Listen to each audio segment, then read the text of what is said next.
Lors du dîner de famille, mes parents ont mentionné avec désinvolture que ma sœur allait emménager chez moi.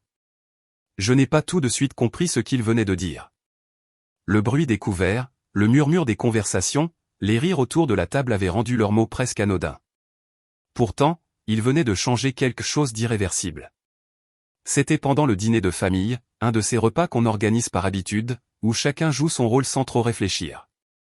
Et soudain, entre deux gorgées de vin, ma mère a laissé tomber, avec une légèreté déconcertante, que ma sœur allait emménager chez moi. Personne ne m'avait prévenu. Pas un mot, pas un appel. Ma sœur, elle, a simplement baissé les yeux, un sourire discret aux lèvres, comme si tout cela était déjà convenu. Je suis resté immobile, mon esprit peinant à suivre. C'était ma maison. Mon espace. Mon refuge après des années passées à tout reconstruire, seul. Je regardais la scène comme si j'étais absente de ma propre vie. Les conversations reprenaient, légères, alors que moi, je sentais une boule grandir dans ma gorge.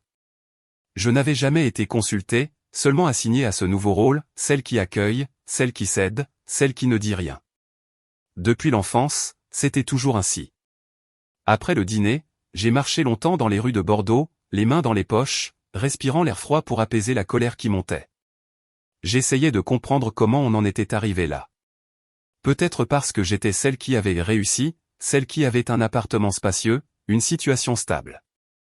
Alors, forcément, j'étais celle chez qui on pouvait déposer les autres, comme on pose un bagage encombrant dans un coin sûr. Les jours suivants, les appels se sont multipliés. Ma mère, ma sœur, mon père tous me parlaient comme si la décision était déjà prise. Comme si mon consentement n'avait jamais compté. J'ai senti une fatigue immense m'envahir. Je n'avais pas la force de me battre pour un simple droit, celui d'être chez moi.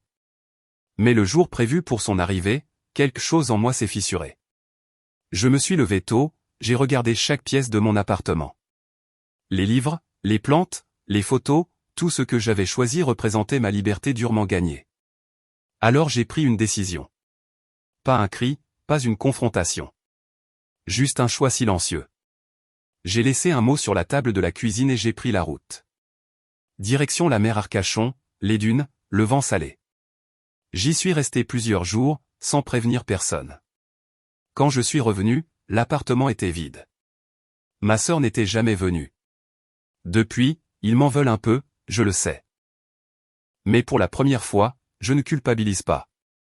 Ce soir-là, autour de cette table, j'ai compris que ma vie ne se négociait plus.